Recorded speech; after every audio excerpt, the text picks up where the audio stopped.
बृहस्पति भगवान की जय। आज इस वीडियो में हम आपको बृहस्पतिवार की कथा सुनाने वाले हैं। तो कथा सुनाने से पहले अगर अभी तक आपने हमारा चैनल सब्सक्राइब नहीं किया है तो जल्दी से कर लीजिए, और अगर कथा पसंद आए तो इसे लाइक शेयर करके कमेंट में जय बृहस्पति देव लिखना ना भूलिएगा। तो चलिए कथा शुरू करते हैं। हमारे भारतवर्ष में एक बहुत ही प्रतापी व दानी राजा राज्य किया करता था। वो हमेशा गरीबों और ब्राह्मणों की सहायता किया करता था, लेकिन ये बात उसकी रानी को अच्छी नहीं लगती थी, क्योंकि ना ही वो गरीबों को दान देती थी और ना ही भगवान का पूजन करती थी, और वो हमेशा राजा को भी दान देने से मना ही किया करती थी। तो एक दिन क्या हुआ कि राजा शिकार खेलने के लिए गए थे और रानी महल में अकेली थी। उसी वक्त भगवान बृहस्पति देव साधु के वेश में राजा के महल में भिक्षा मांगने के लिए गए और वो भिक्षा मांगने लगे। लेकिन भिक्षा मांगते समय रानी बाहर आई और रानी ने भिक्षा देने से इनकार कर दिया और कहने लगी कि हे साधु महाराज, मैं तो इस दान पुण्य आदि से तंग आ गई हूँ। मेरा पति तो सारा दिन धन लुटाते रहते हैं। मेरी तो ऐसी इच्छा है कि हमारा सारा धन नष्ट हो जाए, फिर न रहेगा बांस और न बजेगी बांसुरी। साधु ने कहा कि देवी, तुम तो बड़ी विचित्र हो। धन और संतान तो सभी चाहते हैं, पुत्र और लक्ष्मी तो पापी के घर में भी होनी चाहिए। यदि तुम्हारे पास धन अधिक है तो भूखों को भोजन दो, प्यासों के लिए प्याऊ बनवा दो, मुसाफिरों के लिए धर्मशालाएं खुलवाओ।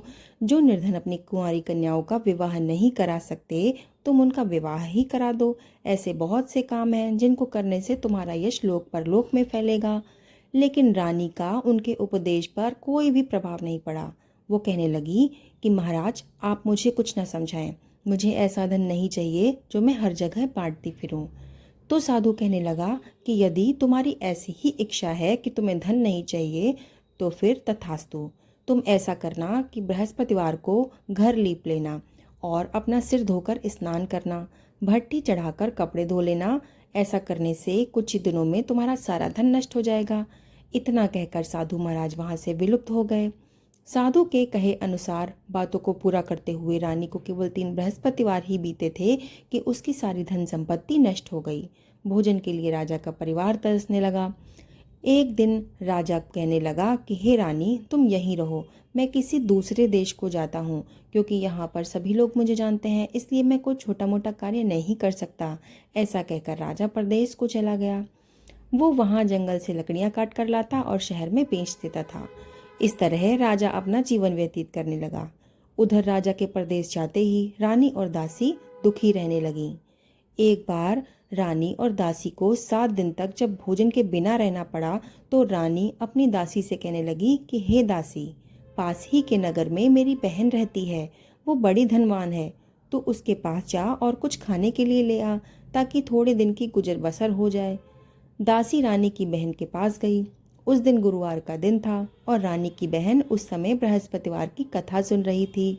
दासी ने रानी की बहन को अपनी रानी का संदेश दिया, लेकिन रानी की बहन ने कोई उत्तर ही नहीं दिया।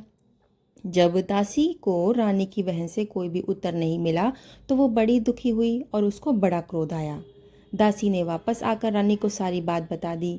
ये सुनकर रानी ने अपने भाग्य को कोसा। उधर रानी की बहन ने सोचा कि मेरी बहन की दासी आई थी, लेकिन मैं उससे कुछ बोल नहीं पाई, इससे वो बहुत दुखी हुई होगी।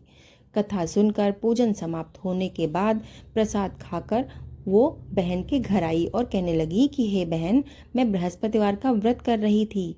तुम्हारी दासी जब मेरे घर आई थी, परंतु जब तक कथा होती है तब तक ना उठते हैं ना ही बोलते हैं, इसलिए मैं नहीं बोली।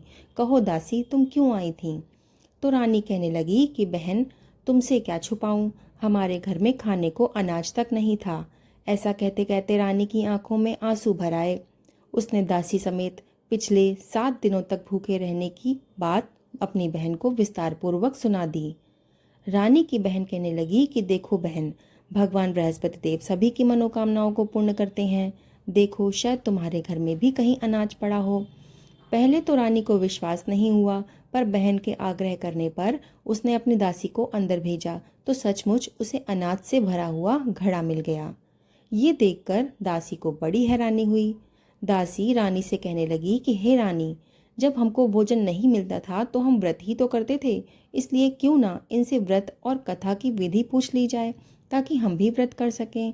तब रानी ने अपनी बहन से बृहस्पतिवार के बारे में पूछा। उसकी बहन ने बताया कि बृहस्पतिवार के व्रत में चने की दाल और मुनक्का से भगवान विष्णु का केले की जड़ में पूजन करना चाहिए और दीपक जलाना चाहिए।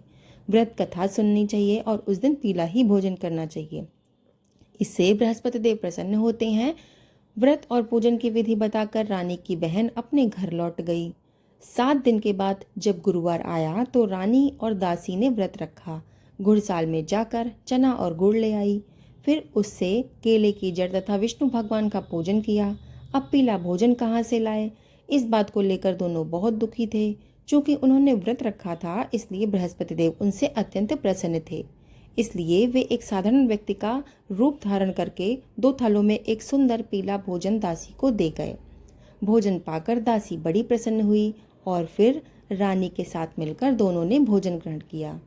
उसके बाद से वे सभी गुरुवार को व्रत और पूजन करने लगीं। बृहस्पति भगवान की कृपा से उनके पास पहले जैसी धन संपत्ति आ गई, परंतु फिर पहले की तरह रानी फिर से आलस्य करने लगी। तब दासी उसको समझाते हुए कहने लगी कि देखो रानी, तुम पहले भी इस तरह आलस करती थी। तुमने धन रखने में तुमको कष्ट होता था, इसी कारण तुम्हारा सारा धन नष्ट हो गया था। और जब भगवान बृहस्पति की कृपा से तुम्हें इतना सारा धन मिला है तो फिर से तुम आलस्य कर रही हो। रानी को समझाते हुए दासी कहती है कि बड़ी मुसीबतों के बाद तो हमने ये धन पाया है, इसलिए हमें ये दान पुण्य करने में धन खर्च करना चाहिए। हमें भूखों को भोजन करवाना चाहिए और धन को शुभ कार्यों में खर्च करना चाहिए, जिससे तुम्हारे कुल का यश बढ़ेगा और तुम्हें स्वर्ग की प्राप्ति होगी और पितृ भी प्रसन्न हो जाएंगे। दासी की बात मानकर रानी अपना धन शुभ कार्यों में खर्च करने लगी, जिससे पूरे नगर में उसका यश फैलने लगा। एक दिन राजा दुखी होकर जंगल में एक पेड़ के नीचे आसन जमाकर बैठ गया। वो अपनी दशा को याद करके व्याकुल होने लगा। बृहस्पतिवार का दिन था। एकाएक उसने देखा कि उस निर्जन वन में एक साधु प्रकट हुए। वो साधु के वेश में स्वयं बृहस्पति देवता थे। लकड़हारे के सामने आकर वो बोले कि हे लकड़हारे, तुम इस सुनसान जंगल में चिंता में मग्न होकर क्यों बैठे हो?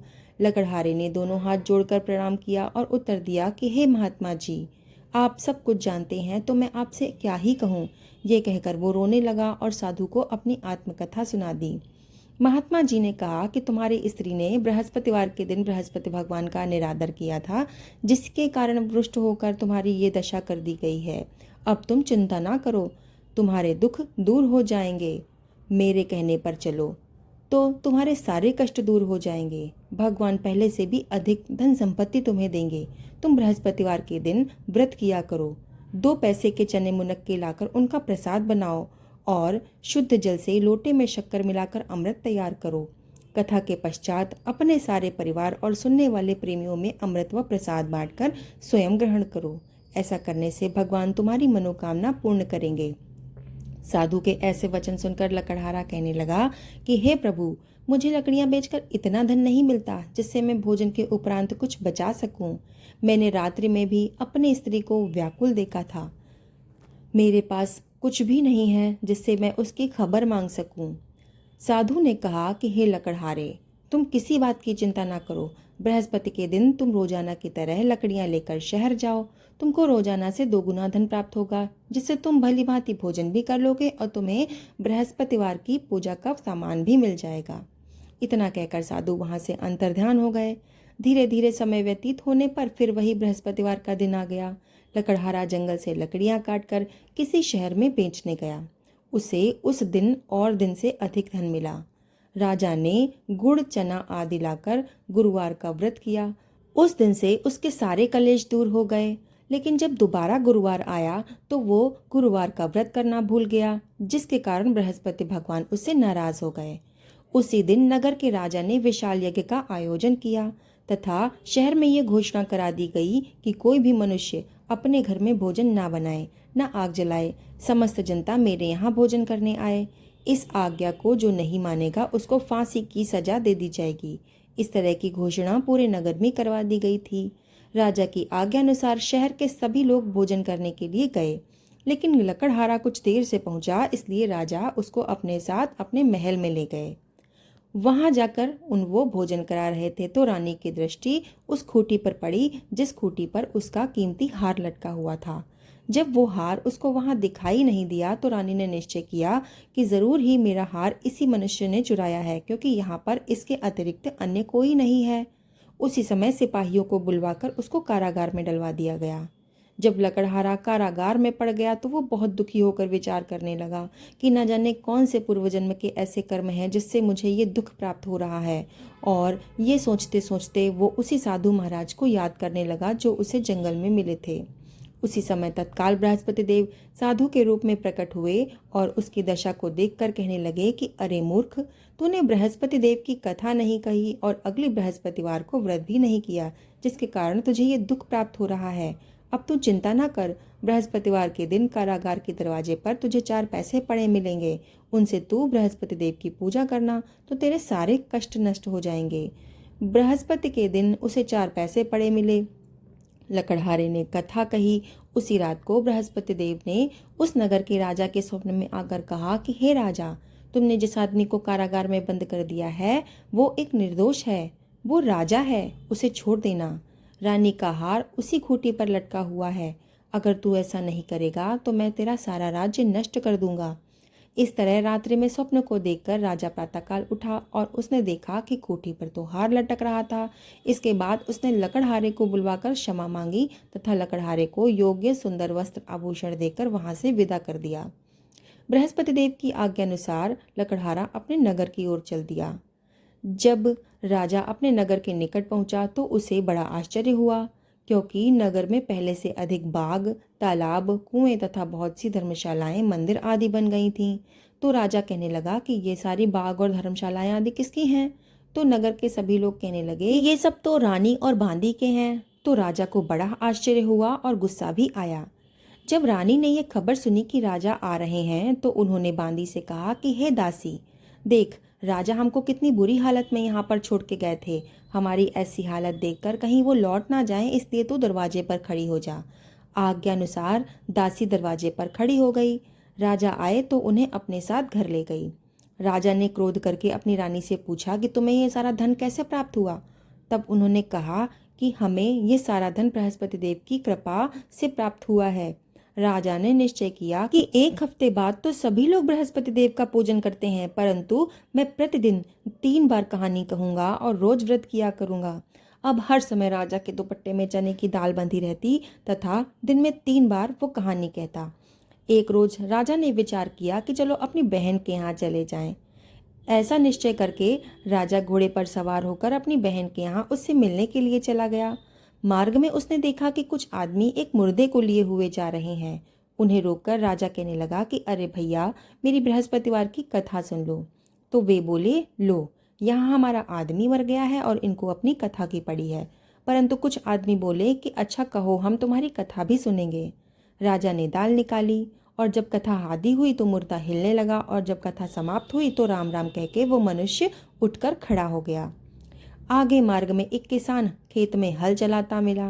राजा ने उसे देख और उससे कहने लगा, अरे भैया, तुम मेरी बृहस्पतिवार की कथा सुन लो। किसान बोला कि जब तक मैं तेरी कथा सुनूंगा तब तक तो 4 हरैया जोत लूंगा। जा, अपनी कथा किसी और को सुनाना।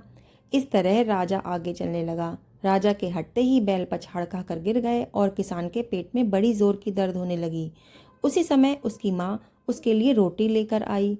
जब उसने देखा कि उसका पुत्र का ये हाल है तब उसने उससे पूछा और बेटे ने भी अपना हाल कहकर सुना दिया। तो बुढ़िया दौड़ी दौड़ी उस घुड़सवार के पास पहुंची और बोली कि मैं तेरी कथा सुनूंगी, पर तू अपनी कथा मेरे खेत पर चलकर ही कहना। राजा ने बुढ़िया के खेत पर जाकर कथा कही, जिसके सुनते ही बैल उठ खड़े हुए और किसान के पेट का दर्द भी चला गया। राजा अपनी बहन के घर पहुंचा। बहन ने भाई की खूब मेहमानी की। दूसरे रोज प्रातःकाल राजा जगा तो वो देखने लगा कि यहाँ तो सब लोग भोजन कर रहे हैं। राजा ने अपनी बहन से कहा कि यहाँ कोई ऐसा मनुष्य नहीं है जिसने भोजन नहीं किया है, वो मेरी बृहस्पतिवार की कथा सुन ले। तो बहन कहने लगी कि भैया, ये देश ऐसा ही है, यहाँ पहले लोग भोजन करते हैं और बाद में अन्य काम करते हैं, लेकिन अगर ऐसा कोई पड़ोस में होता है तो मैं देख आती हूँ। वो ऐसा कहकर देखने के लिए चली गई, परंतु उसे कोई भी ऐसा व्यक्ति नहीं मिला जिसने भोजन नहीं किया। अतः उसको एक कुमार मिला जिसका लड़का काफी दिनों से बीमार था। उसे मालूम हुआ कि उनके यहाँ 3 रोज से किसी ने भी भोजन नहीं किया है। तो रानी ने अपनी भाई की कथा सुनने के लिए कुम्हार को तैयार कर लिया। राजा ने वहां जाकर बृहस्पतिवार की कथा कही, जिसको सुनकर उसका लड़का ठीक हो गया। अब तो राजा की प्रशंसा होने लगी। एक रोज राजा ने अपनी बहन से कहा कि हे बहन, हम अपने घर को जाएंगे, तुम भी तैयार हो जाओ। राजा की बहन ने अपनी सास से कहा कि माँ, क्या मैं अपने भाई के घर चली जाऊं? तो उसकी सास कहने लगी कि तू तो चली जा, परंतु अपने लड़के को ना ले जाना, क्योंकि तेरे भाई की कोई औलाद नहीं है। तो बहन ने भैया से कहा कि भैया, मैं तो चलूंगी, पर मेरा बालक नहीं जाएगा। तो राजा बोला कि जब तेरा बालक ही नहीं चलेगा तो तुम चल के क्या करोगी? बड़े दुखी मन से राजा अपने नगर की ओर लौट आया।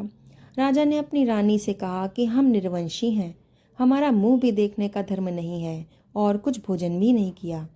रानी बोली कि हे प्रभु, बृहस्पति देव ने हमें सब कुछ दिया है, तो औलाद भी हमें अवश्य ही देंगे। उसी रात को बृहस्पति देव ने राजा के स्वप्न में आकर कहा कि हे राजा, उठो और सारी सोच को त्याग दो, तेरी रानी गर्भ से है।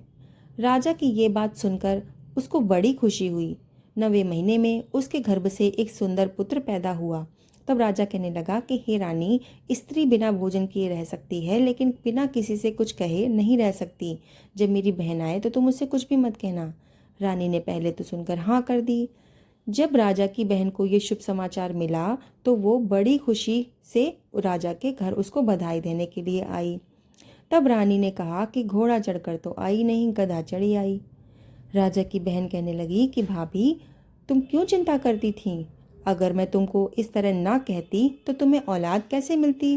बृहस्पति देवता ऐसे ही हैं, जैसे जिसकी मन में कामनाएं होती हैं वो सभी की मनोकामनाओं को पूर्ण करते हैं।